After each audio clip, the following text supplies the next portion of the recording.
Cümleten selamun aleyküm hanımlar. Diva Patik YouTube kanalıma hepiniz hoş geldiniz. Bugün birlikte iki şiş dikişsiz çok güzel, çok hoş bir patik yapacağız. Ben patiğimde krem, mor ve sarı olmak üzere 3 tane normal patiklik ip kullandım. Şişlerim 3 numara, modelimiz de şöyle.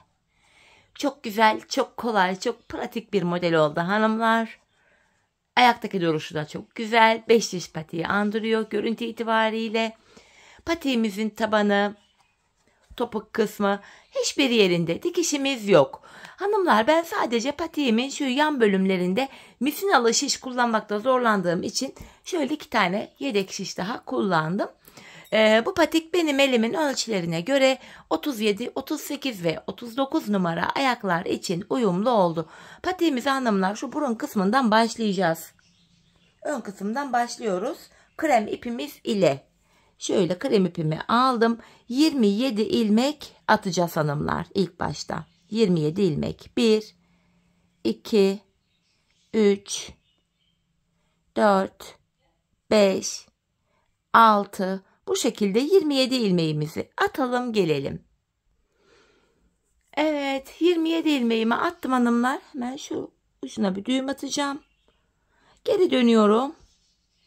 Bu aşamada kenar ilmeğimi aldıktan sonra ilk sırada ilmeklerimi normal düz olarak öreceğim. İlmeklerimizi bu şekilde sıra sonuna kadar düz örelim gelelim. Sıra sonuna kadar ördüm hanımlar. Şimdi ön yüzdeyiz. Bu aşamada tam olarak şu bölümü yapacağız hanımlar. Ön yüzde düz, arka yüzde ters öreceğiz. Yanlarda artırma yapacağız. Ortada üçlü kesim yapacağız. Yine 27 ilmekle patiğimizi öreceğiz. Öncelikle şu anda ön yüzdeyim. Ön yüzde olduğumuzu şöyle kabul ediyorum. Şu başlangıç ipimiz eğer sol taraftaysa ön yüzdeyiz demektir. Hanımlar, öncelikle hemen kenar ilmeğimi alıyorum. Şöyle ikinci ilmeğimi düz ördüm. Hemen buraya bir ilmek atıyorum. Artırmayı yaptık. Kenarlardan artırma yapacağız. Ortada kesim yapacağız. Artırdığım ilmekle birlikte 3 ilmek oldu. Sayarak gidelim. 4, 5, 6, 7, 8, 9, 10, 11, 12, 13. Kenara 13 ilmek ördükten sonra ortada üçlü bir kesim yapacağız. Bakın onu da şöyle yapıyorum. Şu öndeki 2 ilmeği alıyorum. Şu ikinci ilmeği ilk ilmeğin şöyle önüne getirip bıraktım.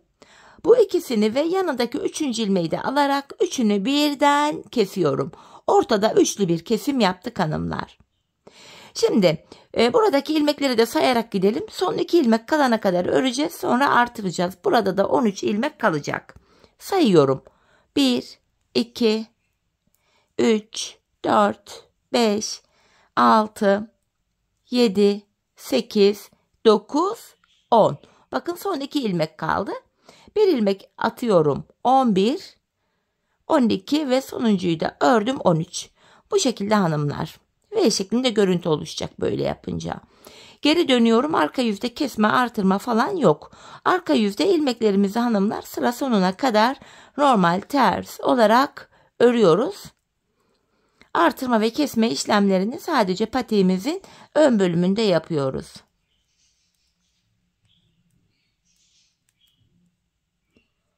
Bu şekilde sıra sonuna kadar hepsini ters olarak örüyorum.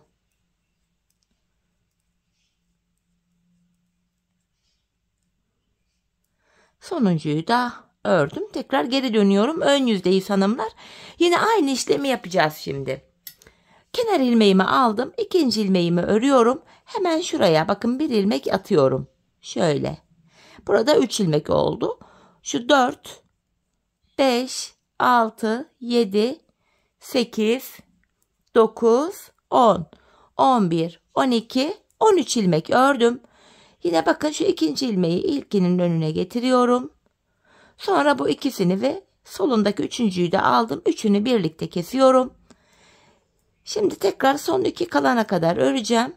Bu tarafta da 13 ilmek kalıyor. Tam ortada üçlü kesim yapıyoruz. Bakın son 2 kaldı. Hemen buraya da artırmamı yapıyorum ve Kalan 2 ilmeğimi örüyorum. Bu şekilde. Şimdi geri döneceğiz hanımlar. Yine kenar ilmeğimizi aldıktan sonra arka yüzde ilmeklerimizi sıra sonuna kadar ters örelim gelelim. Evet hanımlar, arka yüzde ilmeklerimi ördüm. Bu defa sonuncu ilmeğimi ip benden tarafta şöyle örmüyorum. Çünkü ön yüzde renk geçişi yapacağız. Şimdi geri döndük hanımlar, ön yüzdeyiz. Ön yüzde düz, arka yüzde ters olacak şekilde 4 sıra krem ipimiz ile ördük. Şimdi mor ipimizi ekleyeceğiz. Modelimize mor ile devam edeceğiz. Krem ile aynı işlemi yapacağız. Tek fark şu, haroşa örgü yapacağız. Hem arka yüzde düz öreceğiz ilmekleri. Bu aşamada ilk ilmeğimi örüyorum. Hemen ikinci ilmeğimi de ördükten sonra ipimi şuraya düğümleyeceğim hanımlar. Öncelikle şöyle mor ipimi düğümlüyorum. Patiğimiz sökülmesin diye. Bakın kenara 2 ilmek ördüm. Şimdi mor ile haroşa öreceğiz. Ben haroşa örgüyü hem örgümüzün ön hem de arka yüzünde düz örgü örerek elde ediyorum. İkinci ilmekten sonra bakın yine aynı işlem. Artırmamı yaptım. Şimdi buraya yine 13 tane ilmek öreceğiz. Şurada 3 ilmeğim vardı. 4. Şu ipimizin ucunda gizleyerek gidelim. Şu 5, 6, 7, 8, 9, 10, 11, 12, 13 tane ördük. Yine ortada üçlü kesim yapacağız. Bakın. Şu ikinci ilmeği yine ilkinin önüne bırakıyorum. Bu ikisini ve solundaki üçüncüyü de alıp üçünü birden kesiyorum. Bu haroşalı bölümlerde hanımlar sadece ortadaki kesim yaptığımız ilmekleri ön yüzde düz, arka yüzde ters öreceğiz. Yanlardaki 13'er ilmek haroşa örülüyor. Kesimimi yaptım. Şimdi tekrar son 2 ilmeğim kalana kadar örüyorum.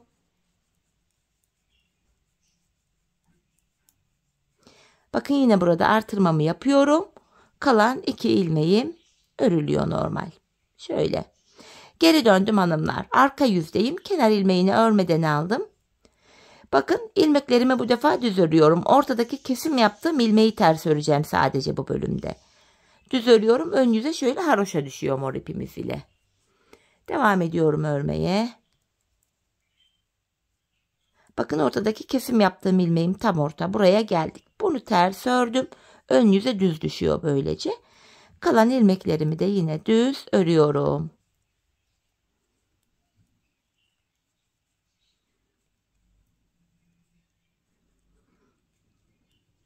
Yine son bir ilmeğim kaldı. İpi kendime doğru aldım. Sonuncu ilmeğimi örmüyorum. Çünkü ön yüzde yine renk geçişi yapacağız. Şimdi de sarı ipimi ekleyeceğim buraya.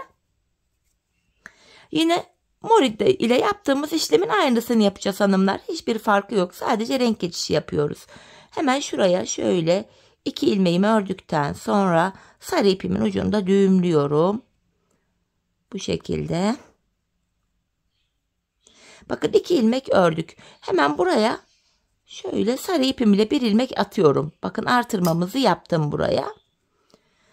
Şimdi yine sayarak gideceğiz. 3 ilmek olmuştu burada. Hemen şu ipimin ucunda gizleyerek götüreyim. 4, 5, 6, 7, 8, 9, 10, 11, 12, 13 ilmek ördüm. Yine ortada üçlü kesim yapacağım. Şu ikinci ilmeği ilkinin önüne getirdim. Bu ikisini ve solundaki üçüncüyü de alıp üçünü birden kesiyorum. Tekrar diğer ilmeklerimi öreceğim. Son 2 ilmeğim kalana kadar.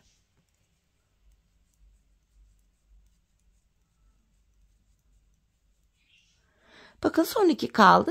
Hemen artırmamı yapıyorum. Kalan 2 ilmeğimi örüyorum. Bu şekilde 13 sağda 13 solda bir de ortada yine 27 ilmek ile devam ediyoruz bu şekil. Tekrar arka yüzde hanımlar sarı ilmeklerimi sarı ipim ile haroşa öreceğim. Sadece ortadaki kesim yaptığım ilmeğimi ters öreceğim arka yüzde olduğum için. Ortadaki kesim yaptığım ilmeğime geldim. Bunu ters örüyorum. Kalan ilmeklerimi yine haroşa olarak örüyorum.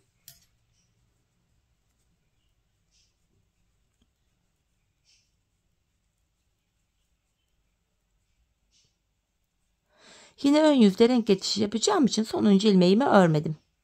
Modelimizde hanımlar aralarda bir mor, bir sarı, bir mor şeklinde örüyorduk. Şimdi tekrar şu alttan mor ipimi alacağım. Onunla devam edeceğim.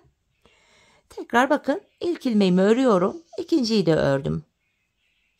Hemen ardından şuraya bir ilmek atıyorum. Artırmamı yaptım. 13 ilmek öreceğiz. 4 oldu.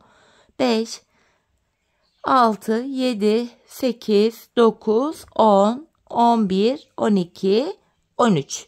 Yine ortada üçlü kesimimi yapacağım. Bu şekilde tekrar son 2 ilmek kalana kadar öreceğim. Yine sayalım, bakın 3 oldu. 4, 5, 6, 7, 8, 9, 10. Bakın son 2 kaldı. Artırıyorum 11. Kalan 2'yi de örüyorum 13. Şöyle. Yine dönüyorum. Arka yüzdeyim. Arka yüzde kenar ilmeğimi aldıktan sonra ilmekleri haroşa yani düz öreceğim. Sadece ortadaki kesim yaptığım ilmeğimi ters öreceğim hanımlar. Bakın ortadakini ters örüyorum. Kalan ilmeklerim normal haroşa örülüyor.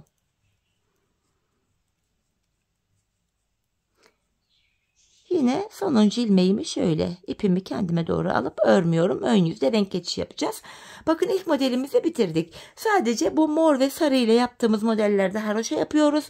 Model aralarına ön yüzde düz, arka yüzde ters krem ipimiz ile 4 sıra örüyoruz hanımlar. Tekrar krem ipime geçtim. Ön yüzde düz, arka yüzde ters örüyoruz. Şimdi ilk sıradayız hanımlar. Kenar ilmeğimi ördükten sonra hemen ikinci ilmeğimi de örüyorum. İkinci ilmeğim. Artırmamı yaptım. Tekrar 13 ilmek olacak burada. 4, 5, 6, 7, 8, 9, 10, 11, 12, 13. Ortada üçlü kesimimi yapacağım. Yine son 2 ilmeğim kalana kadar öreceğim.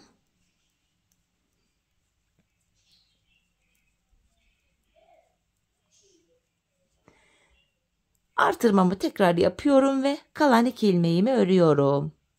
Bu şekil. Arka yüzde krem ipimiz ile ilmekleri ters öreceğiz. Kenar ilmeğimizi aldıktan sonra ilmeklerimizi hanımlar sıra sonuna kadar ters olarak örelim gelelim. Evet, arka yüzde ilmeklerimi ördüm. Yeniden ön yüzdeyiz. Tekrar ön yüzde düz, arka yüzde ters öreceğiz. Böylece 4 sıra olacak. 2 ilmekten sonra artırdım. 3 oldu. 4, 5, 6, 7, 8, 9, 10, 11, 12, 13. Ortada üçlü kesimimi yapıyorum hanımlar. Şöyle. Son 2 ilmeğim kalana kadar öreceğim yine.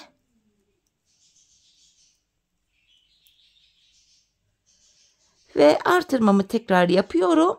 Kalan 2 ilmeğimi de ördüm. Ön yüzde krem ipimizle 3. sırayı ördük. Tekrar geri dönüyoruz. Arka yüzde kenar ilmeğinden sonra devamında gelen diğer ilmekleri sıra sonuna kadar ters örelim gelelim. Evet, arka yüzde ilmeklerimizi ördük hanımlar. 4 sıra krem ipimizle bu şekilde ördük. Şimdi yapacağımız işlem şu. Tekrar mor ipimizi alacağız. Şurada kurduğumuz modelin aynısını kuracağız. Bu mor ve sarı ile haroşa örgü yaparken krem ile aralara 4 sıra ön yüzde düz, arka yüzde ters öreceğiz. Şimdi tekrar moru alıyoruz. 2 ilmek ördükten sonra artırıyoruz. 13 ilmek örüyoruz. Ortada üçlü kesim yaptıktan sonra son 2 ilmek kalana kadar örüp artırıyoruz. Ardından kalan 2 ilmeği de örüyoruz. Arka yüzde yine haroşa örüyoruz. Sonra sarıya geçip aynı işlemi, tekrar mora geçip aynı işlemi yapıyoruz. Ben bu modelimde hanımlar bu şekilde bakın, şu 1, şu 2, 3 tane model yaptım. Şimdi ikinci modele kadar birlikte yaptık. İkinci modeli de yaptıktan sonra yine 4 sıra krem ipimizle örüp sonra 3. modele geçeceğiz. 3. modeli de ilk modeliyle aynı şekilde yapacağız. Ben modele bakarak yapamıyorum diyenler varsa da şu ilk modele gelerek, yani videoyu biraz geri alıp ilk modelin yapılışını takip ederek ikinci ve 3. modeli de yapabilirsiniz. 3. modelden sonra yine ön yüzde düz, arka yüzde ters krem ipimiz ile 4 sıra örelim gelelim hanımlar. Bilek bölümünde buluşalım. Orada çünkü farklı bir işlem yapacağız. Evet hanımlar, ben bu bölüme toplamda 3 modelimi tamamladım, ön bölüme. 3. modelimden sonra ön yüzde düz, arka yüzde ters 4 sıra krem ipim ile ördüm.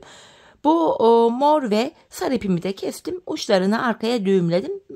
Modelin devamında artık kremi kullanacağız. Bilek bölümüne geldik. Burada hanımlar yine örmeye devam edeceğiz. Bu defa haroşa öreceğiz. Şu renklileri yaptığımız gibi krem ipimizle haroşayı öreceğiz. 2 ilmek ördüm, artırıyorum. 3. 2 3 4 oldu. 5. ilmeğim 6 7 8 9 10 11 12 13 ilmek ördüm. Yine ortada üçlü bir kesim yapacağım. Bu defa krem ile haroşa yapacağız hanımlar. Renkli modelleri yaptığımız gibi. Ortada üçlü haroşa kesimimi yaptıktan sonra yine son 2 ilmeğim kalana kadar örüyorum. Tekrar burada da artırmamı yaptım ve kalan 2 ilmeğimi örüyorum. Yine burada geri dönüyorum. Arka yüzde kenar ilmeğimi aldıktan sonra ilmeklerimi bu defa haroşa örüyorum hanımlar. Sadece ortada kesim yaptığım ilmeğimi ters öreceğim.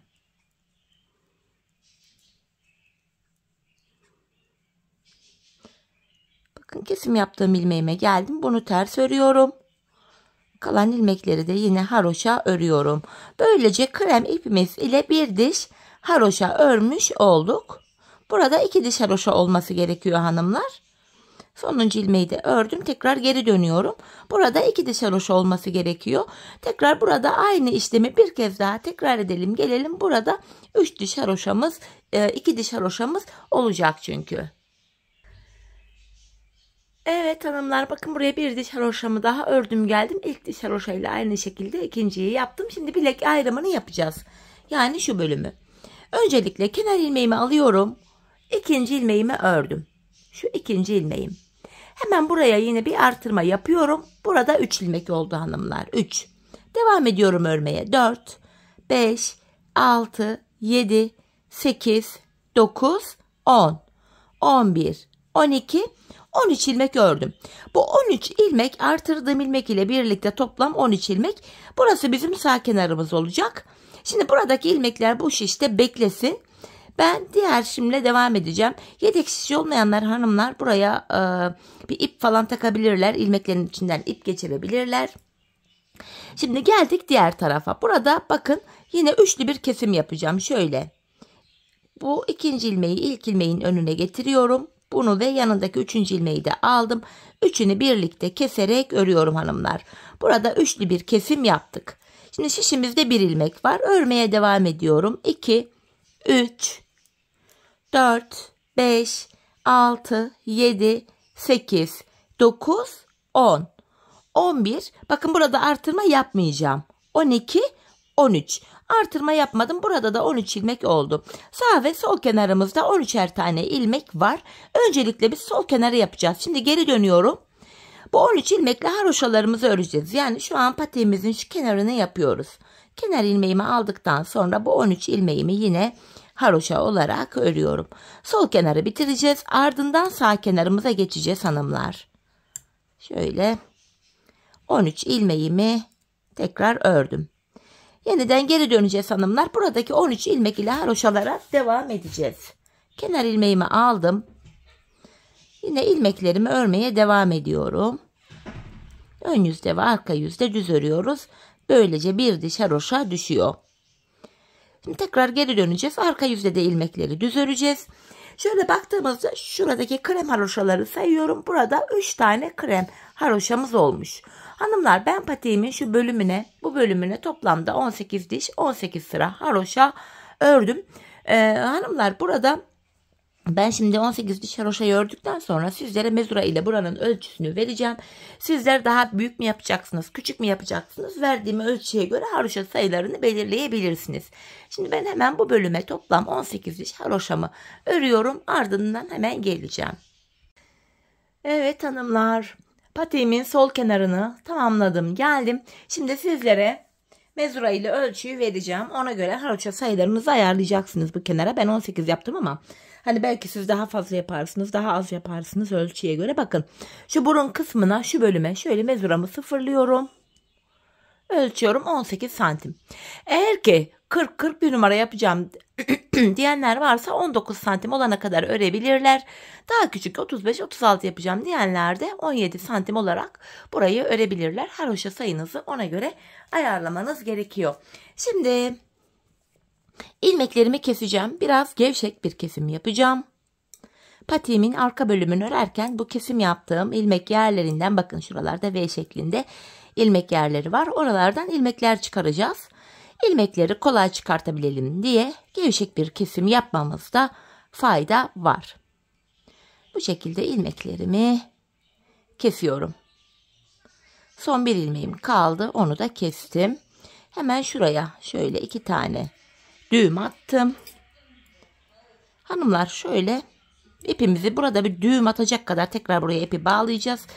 Krem ipimi bırakıyorum. Şöyle kesiyorum. Evet, şimdi sağ kenara başlayacağız. En son ön yüzde ilmekleri örmüştük. Şimdi geri dönüyoruz. Arka yüzden itibaren başlıyoruz bu sağ kenara. Buradaki 13 ilmekle yine haroşaları öreceğiz. Sol kenarı nasıl yaptıysak sağ kenarı da aynı şekilde yapıyoruz. Bakın şöyle ipimin ucunu arkada bıraktım. İkinci ilmeği de ördükten sonra şöyle arka bölüme düğüm atacağım. Düğüm ön yüzde olursa çirkin bir görüntü olur. Şöyle düğümü arkaya denk getiriyorum. 2 tane düğüm attım. Şimdi buraya da devamındaki ilmeklerimi de yine haroşa öreceğim.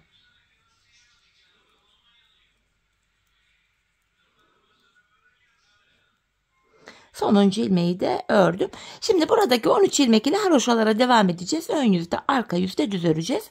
Baktığımız anda burada da 3 diş haroşamız oldu. Ben bu kenara, sol kenara 18 sıra haroşa örmüştüm. Buraya da aynı sayıda haroşalarımı öreceğim. Sizler de bu sol kenara kaç sıra haroşa ördüyseniz sağ kenarı aynı sayılarda örün gelin hanımlar, ardından buluşalım. Evet hanımlar, sağ kenarında ördüm, 18 diş haroşam var. Şimdi bu ilmeklerimi de keseceğim. 13 ilmeğimi kesiyorum. Yine ikişer ikişer toplayarak gevşek bir kesim yapıyorum. Patiğimizin kenar bölümünü bitirmiş olduk. Birazdan yanlarına geçeceğiz.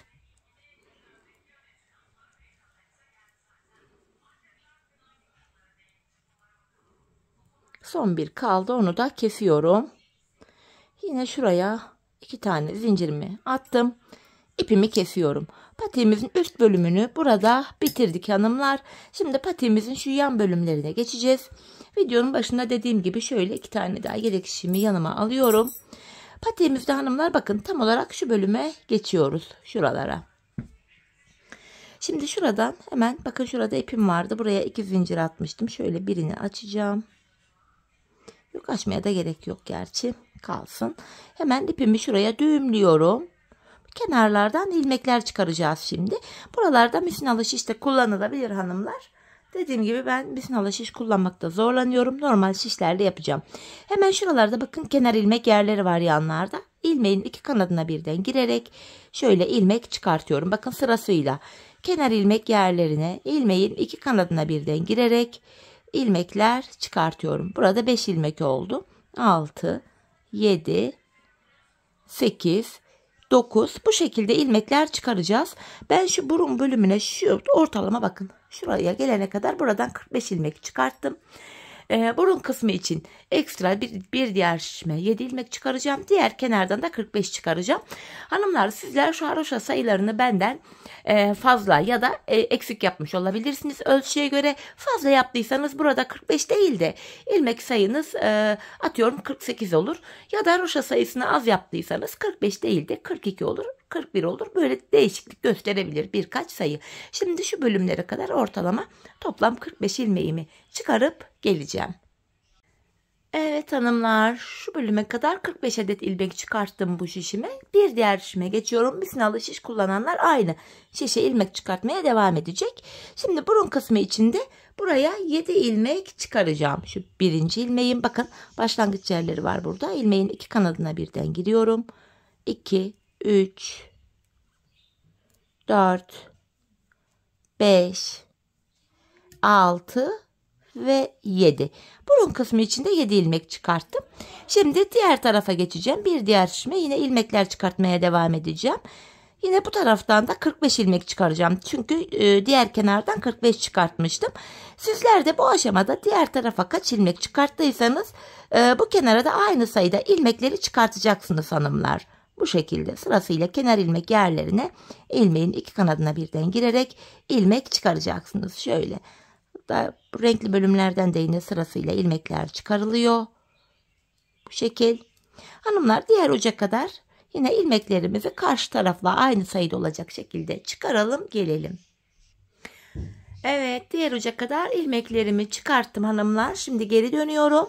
Haroşa yapacağız bu bölümde. Kenar ilmeğimi aldıktan sonra ilmeklerimizi haroşa yani düz olarak örüyorum. Bu şekilde. Hanımlar buradan bakın ilk buradaki şişimizi tamamlayacağız. Sonra burundaki 7 ilmeği, sonra diğer kenardaki 45 ilmeğimiz var. Artık sizin kaç ilmek varsa şu uca kadar ilmeklerimizi haroşa örelim gelelim. Evet hanımlar, şu uca kadar ilmeklerimi ördüm. Bakın burada bir diş haroşamız oluştu. Burada haroşalarımızı örmeye devam edeceğiz yine. Kenar ilmeğimi alıyorum. Şimdi de ön yüzdeyiz. Tekrar ilmeklerimi bu şekilde öreceğim. Şöyle haroşa.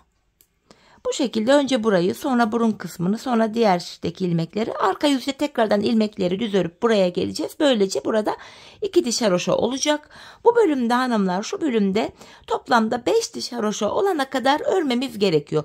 İlkini yapmıştık, şimdi ikinciye başladık. Dediğim gibi toplam 5 diş yani 5 sıra haroşamız olacak. Bu bölümde 5 sıra haroşamız olana kadar patiğimizin kenar bölümünü örelim gelelim, ardından tabanımıza başlayacağız. Evet hanımlar, patiğimin şu kenarlarında 5 diş haroşam olana kadar ördüm geldim. Şimdi tabanımızı öreceğiz hanımlar. Şu anda yine bu ilk şişimizdeyiz. Tabanımızı örebilmek için bu ilk şişimizdeki ilmekleri öreceğiz burun kısmına kadar. Bu şekilde bu ilmeklerimizi hanımlar bu burun kısmına kadar örelim gelelim. Evet, ilmeklerimi ördüm geldim. Şimdi burun kısmında 7 ilmeğim var. Bu 7 ilmeğimizi de öreceğim.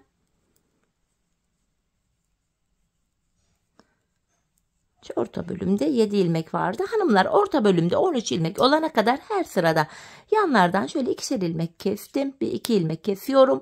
Kesim yaptığım ilmeği de ortaya ekledim. Burada 8 ilmek oldu. Ardından geri dönüyorum. İpim karşıda, ilk ilmeği örmeden aldım. Ortadaki 8 ilmeğimi öreceğim öncelikle. Ardından hemen şu kenardan da 2 adet ilmeği keserek alıyorum. Bunu da ortaya ekledik. Ortada 9 ilmek oldu. Yine geri döndüm. İpim hep karşıda ve ilk ilmeği örmeden alıyorum. Ortadaki 9 ilmeğimi örüyorum.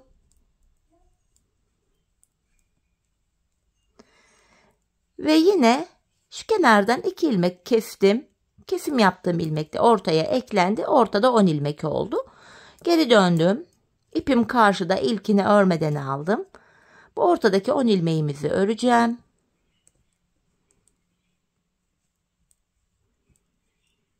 Şimdi de şu kenardan 2 adet ilmek kesiyorum. Bunu da ortaya ekledik. Ortada 11 oldu. 13 olana kadar devam edeceğiz. Tekrar geri döndüm hanımlar. İpim yine karşıda, ilk ilmeği örmeden aldım.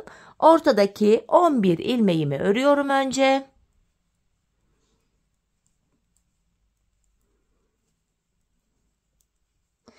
Yine şu kenardan 2 ilmek keserek ortaya ekledim. Ortada 12 oldu. Tekrar geri dönüyorum. Yine ipim karşıda, ilk ilmeği örmeden aldım. Ortadaki 12 ilmeğimizi örüyorum.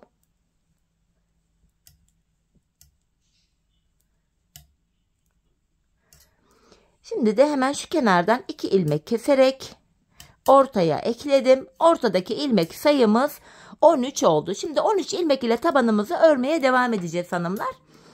Tabanda 13 ilmek var. 12'yi öreceğiz. 13. de kesim yapacağız. Tabanda son bir ilmek kalana kadar öreceğim. Yine ipim karşıda, ilkini örmeden aldım. 12 ilmeğimi öreceğim.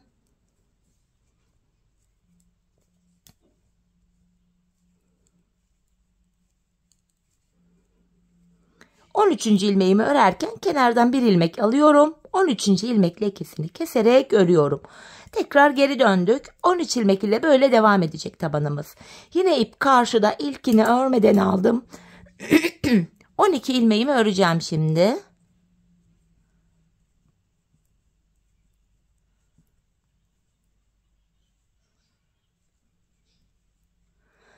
Bu 13. ilmeğimi örerken hemen yandan da bir ilmek alıyorum. İkisini keserek örüyorum. Bu şekilde tekrar geri döneceğiz. Aynı işleme devam edeceğiz hanımlar. Yeniden tabanda son bir kalana kadar öreceğim. Yani 12 ilmeğimi öreceğim. 13. ilmekte kenardan da bir ilmek alıp ardından kesiyoruz. Kesimlerden sonra geri döneceğiz. Yine aynı işleme devam edeceğiz hanımlar. Biz bu kesme işlemine bu sağ ve sol taraftaki ilmekler bitene kadar devam edeceğiz. Ve kesim sonunda şişimizde sadece tabanda kullandığımız 13 ilmek kalacak. Şimdi hep birlikte tabanımızı örelim, gelelim. Evet hanımlar, patiğimin tabanını ördüm ve geldim. Şişimde sadece 13 ilmek kaldı. Şimdi bu 13 ilmek ile patiğimizin bu arka bölümünü yapacağız. Yine haroşaya devam ediyorum. İlk ilmeğimi örmeden aldım, ipim karşıda. Son 2 ilmeğim kalana kadar ilmeklerimi örüyorum hanımlar. Yine bakın son 2 ilmeğim burada kestim. Şişimde 12 ilmek kaldı. Bu aşamada bakın şuralarda kenar ilmek yerleri var. Hemen şuradaki kenar ilmek yerine ilmeğin 2 kanadına birden girerek ilmek çıkarttım. Tekrar 13 ilmek oldu. Bu şekilde hem patiğimizin arkasını örmüş oluyoruz hem de arkası şu kenarlara eklenmiş oluyor. İlmek çıkarttıktan sonra geri döndüm. İp karşıda, yine ilk ilmeği örmeden aldım. Tekrardan son 2 ilmeğim kalana kadar örüyorum ilmeklerimi. Son 2 ilmeğimi yine kestim. Geri döneceğim. Sağ kenarda ön yüzde ilmek çıkarıyorum. Öyle daha çok kolayıma gidiyor. Hemen şuradaki ilk kenar ilmek yerine ilmeğin 2 kanadına birden girerek tekrar ilmek çıkarttım. 13 ilmeğim oldu yeniden. Tekrar aynı işlemi yapacağım. Patiğimizin arkası bu şekilde örülüyor. Son 2 ilmek kalana kadar örüyoruz. Son 2 ilmeği bu şekilde kesiyoruz ve bir sonraki kenar ilmek yerine girerek ilmek çıkartıyoruz. Geri döndüm. Yine ipim karşıda, ilkini örmeden aldım. Tekrar son 2 ilmeğim kalana kadar öreceğim. Son 2 ilmeğimi kesiyorum. Bu kenarda ön yüzde ilmek çıkaracağım. Geri döndüm. Bir sonraki kenar ilmek yerine girerek ilmeğimi çıkarttım. Patiğimizin arkası böyle devam edecek hanımlar. Biz bu işleme son kenar ilmek yerlerine gelene kadar devam edeceğiz. Uçlara gelene kadar. Şimdi patiğimizin arka bölümünü örelim, ardından buluşalım. Evet hanımlar, patiğimin arka bölümünü bitirdim, geldim. Son kenar ilmek yerlerine kadar yaptım. Şimdi ilmeklerimi keseceğim. İkişer ikişer toplayarak ilmeklerimizi keseceğiz hanımlar. Şöyle ilmeklerin tamamını keseceğim. Sonrasında 2 sıradan oluşan bir kenar oyası yaptık. Sizlere yapılışını da anlatacağım sonrasında. Şöyle ilmeklerimizi kesiyoruz. Son bir ilmeğim kaldı. Onu da kestim. Bu arka bölümde hanımlar şöyle tümsek bir görüntü oluşmasın diye hemen şöyle tığım ile dibine batarak burayı düzlüyorum. Bir tane de zincir çektim. İpimi kesiyorum artık. Şöyle. Önce iplerimizin ucunu gizleyeceğiz. Sonrasında kenar oyamıza başlayacağız. Şöyle arka ilmek aralarına girerek uçlarımızı gizliyorum. Sonra bir diğer ipimiz vardı. Bunun ucunu da yine gizleyeceğim. Şöyle. Evet, patiğimizin hanımlar örgü bölümünü tamamladık. Şimdi kenar oyamızı yapacağız. Kenar oyamızda ilk sarı, ikinci olarak da yine mor ipimizi kullanacağız. Sarı ipimle öncelikle şöyle tığım ile bir ilmek oluşturacağım. Şöyle. Topuğumuzu kestiğimiz yerden itibaren bakın ilmeğimi buraya sabitliyorum. Öncelikle ipimi tığıma doluyorum. Hemen sıradaki kenar ilmek yerine girerek ilmek çıkartıp tığımdaki 3 ilmeği topluyorum. İpimi tığıma doladım. Kenar ilmek yerine girerek ilmek çıkarttım ve tığımdaki 3 ilmeği birden kesiyorum. Bu şekilde. Kenar oyamızın ilk sırasını sarı ipimizle böyle yapacağız. Çok sıkarak yapmayalım hanımlar kenar oyamızı. Patik boğazı dar olur. Ayak girmez. Buna dikkat edelim. Bu şekilde patiğimizin bu çevresini şöyle ilk başladığımız yere kadar dolanalım gelelim. Evet hanımlar, kenar oyamın ilk sırasını tamamladım, geldim. Şuraya bir zincir çekip sarı ipimin ucunu kesiyorum. Hemen bu ipimizin ucunu sarı ilmek aralarına girerek şöyle gizleyeceğiz. Ardından mor ipimiz ile kenar oyamızda ikinci sıramızı yapacağız. Şöyle mor ipimi alıyorum. Yine mor ipimle de bir ilmek oluşturacağım tığım ile. Şöyle bu şekilde. Şimdi de hanımlar ters sık iğne yapacağız. Yine buraya tığımı şöyle batarak ilmeğimi öncelikle sabitledim. Hanımlar geri geri gideceğiz. Ters sık iğne. Bir gerideki sarı sık iğnenin içine girerek ilmek çıkartıyorum. Tığımdaki ilmekleri topladım. Bir gerideki sık iğnenin içine girerek ilmek çıkartıyorum ve tığımdaki ilmeklerimi topluyorum. Kenar oyamızda ikinci sıramızda ters sık iğne yöntemini kullanarak bu şekilde kenar oyamızı yapıyoruz.